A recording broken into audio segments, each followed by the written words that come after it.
बात पाकिस्तान की। पाकिस्तान के साथ उसके गैंग को घेरने का मिशन शुरू हो गया है। पहलगाम आतंकी हमले के बाद पाकिस्तान जिस तरह से पिटा है उसे लेकर 3 देश बहुत ज्यादा दुखी हैं। भारत की स्ट्राइक के वक्त इन तीनों देशों ने पाकिस्तान को बचाने की पूरी कोशिश की, लेकिन तीनों ही फेल हो गए।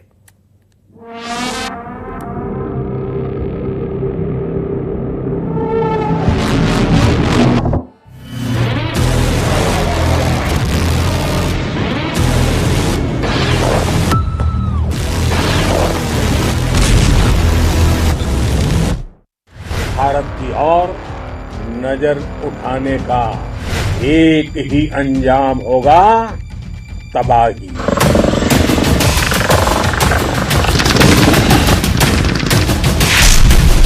भारत में निर्दोष लोगों का खून बहाने का एक ही अंजाम होगा, विनाश और महाविनाश।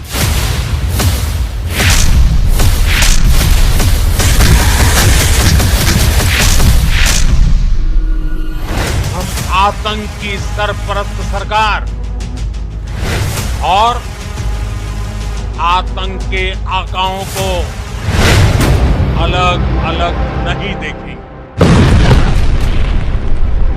ऑपरेशन सिंदूर सिर्फ भारत पाकिस्तान का युद्ध नहीं, इस युद्ध में एक तरफ सेनाएं थी, दुश्मन के खेमे में तुर्की और चीन डट कर खड़े थे। चीन और तुर्की के हथियारों से पाकिस्तानी लड़ रहे थे। सबसे हाईटेक हथियारों का दम भरने वाले चीन और तुर्की को भारत के शूरवीरों ने महज 90 घंटे में चीर फाड़ डाला।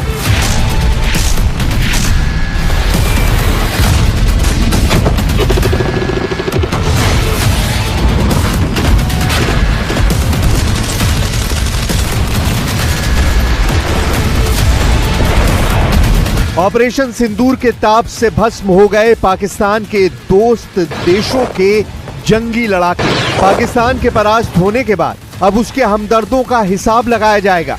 नरेंद्र मोदी का नपा तुला एक्शन शुरू हो चुका है।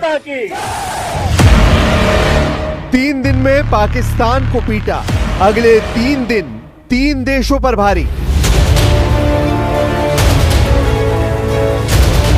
प्रधानमंत्री नरेंद्र मोदी का मिशन इंटरनेशनल शुरू हो गया है। ताबड़तोड़ एक्शन लिए जा रहे हैं। पाकिस्तान में बरसे बारूद जैसी मार पड़ने लगी है। आतंक परस्तों का नंबर लग गया है। पीएम मोदी जो कहते हैं उसे पूरा करते हैं। नरेंद्र मोदी अक्सर कुछ कर गुजरने के बाद ही उसकी भनक लगने देते हैं। ऐसा ही एक मिशन पीएम मोदी ने तूफानी रफ्तार से शुरू कर दिया है। ये मिशन है उन मुल्कों का नकाब नोच डालने का जिन्होंने दहशतगर्दी को खाद पानी दिया है। उन मक्कारों की कलई पूरी दुनिया के सामने एक एक कर नरेंद्र मोदी खोलने लगे हैं। मोदी का हंटर चलने लगा है। हंटर की हनक से इंटरनेशनल लेवल पर हलचल मचने लगी है। आतंक की सरपरस्त सरकार और आतंक के आकाओं को अलग अलग नहीं देखेंगे। टेररिज्म के खिलाफ जीरो टॉलरेंस, ये एक बेहतर दुनिया की गारंटी है। पाकिस्तान का घोषित फाइनेंसर तुर्की बिल बिला रहा है। पाकिस्तान का स्वयंभू हमदर्द अजरबैजान छटपटा रहा है। पाकिस्तान का कट्टर मददगार मलेशिया बेचैन है। पाकिस्तान का मौका परस्त दोस्त बांग्लादेश दहला हुआ है। नरेंद्र मोदी ने ऑपरेशन सिंदूर के दौरान 6 देशों की करतूतों को अच्छे से नोट कर लिया है। पाकिस्तान की तर्ज पर दहशतगर्दों के हमसायों का भी इलाज शुरू हो गया है। जैसे पाकिस्तान को सबक सिखाने के लिए मोदी ने एक एक सधे कदम उठाए, वैसे ही अब पाकिस्तान के टेरर प्रोपराइटरों पर चाबुक चलने लगा है। इसका इशारा विदेश मंत्रालय ने प्रेस कॉन्फ्रेंस में किया। नरेंद्र मोदी ने आतंक के विरुद्ध व्यापक युद्ध का ऐलान किया है। भारत के मिशन के बीच में जो आएगा उसका अंजाम भयानक होगा। भारत ने आतंक पर प्रहार करना शुरू कर दिया है। नरेंद्र मोदी जिस अंदाज में फैसला ले रहे हैं उससे पाकिस्तान प्रेमी देशों के होश उड़ गए हैं। मगर ये महज शुरुआत भर है। प्रधानमंत्री नरेंद्र मोदी आतंक के जहरीले कोबरा का फन कुचलने तक रुकने नहीं वाले।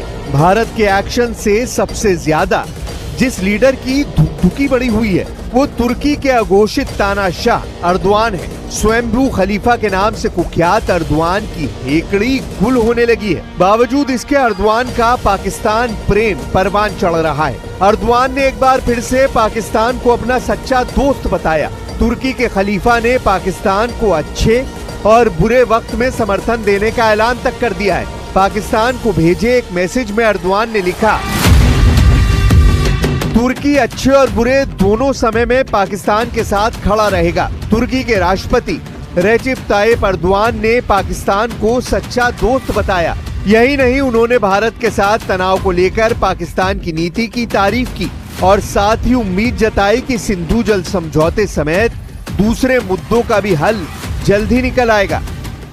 हर भारतीय शांति से जी सके, विकसित भारत के सपने को पूरा कर सके, इसके लिए भारत का शक्तिशाली होना बहुत जरूरी है और आवश्यकता पड़ने पर इस शक्ति का इस्तेमाल भी जरूरी है।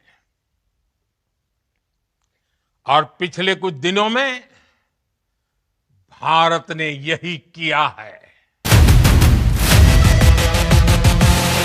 तुर्की ने पाकिस्तान को हथियार दिए हैं। तुर्की पाकिस्तान को फंडिंग करता है। अर्दवान जनरल मुनीर और शहबाज की तरह ही कश्मीर का राग अलापते हैं, लेकिन अर्दवान की चाल की काट तलाश ली गई है। दहशतगर्दों के मददगार मुल्क का बैड टाइम शुरू हो गया है। तुर्की की कमर टूटने लगी है। Confederation of all India traders CAIT ने पाकिस्तान का खुला समर्थन करने वाले तुर्की और अजरबैजान को आर्थिक रूप से जवाब देने के लिए बहुत बड़ा कदम उठाया है। कैट ने देश भर के व्यापारियों और आम जनता से इन दोनों देशों की यात्राओं का बॉयकॉट करने की अपील की है। आंकड़ों के मुताबिक 2024 में 3 लाख भारतीय तुर्की पहुंचे थे, जिससे तुर्की को $291.6 मिलियन की आमदनी हुई थी। वहीं अजरबैजान को भारतीय पर्यटकों से करीब $308.6 मिलियन की आमदनी हुई थी।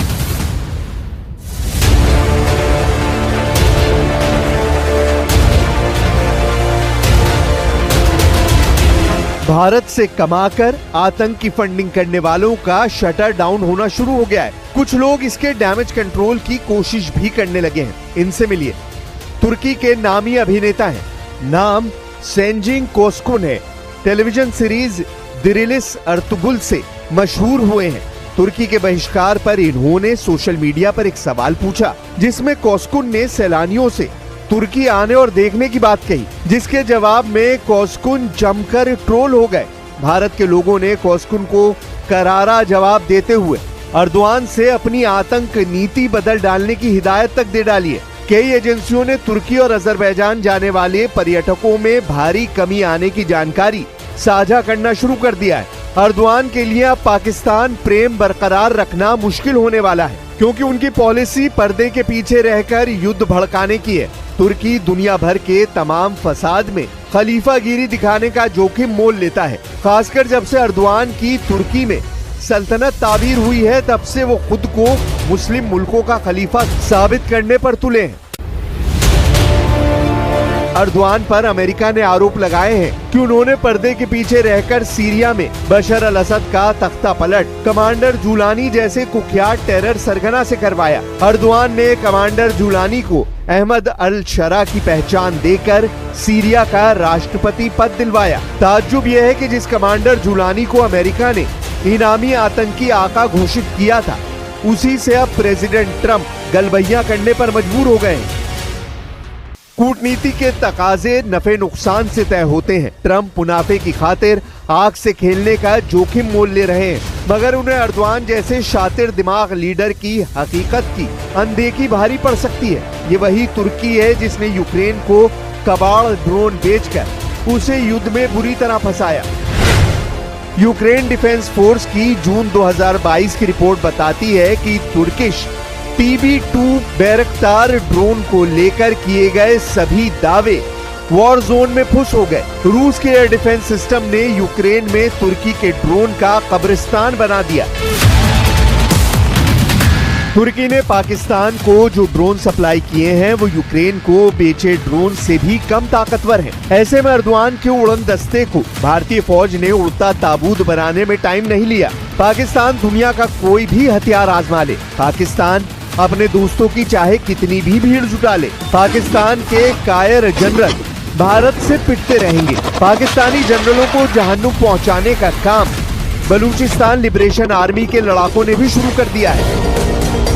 BLA ने दावा किया है कि उसने पाकिस्तानी सैन्य और खुफिया साइट्स को निशाना बनाते हुए कब्जे वाले बलूचिस्तान में 51 से ज्यादा जगहों पर 71 हमले किए हैं। ऑपरेशन सिंदूर के बाद बलोच लिबरेशन आर्मी के हमले में पाकिस्तानी सेना को सैन्य काफिले, खुफिया केंद्र और खनिज परिवहन गाड़ियों को निशाना बनाना शुरू कर दिया है। पाकिस्तान प्रेम में फड़फड़ा रहे बांग्लादेश, मलेशिया और इंडोनेशिया जैसे दोस्तों की तो कोई बिसात ही नहीं है। बचा चीन, तो उसे अपने हैसियत का अंदाजा ऑपरेशन सिंदूर में जले हथियारों से लग चुका है। चाइनीज हथियारों की आतिशबाजी से पाकिस्तान खुद ही जल भुन गया है।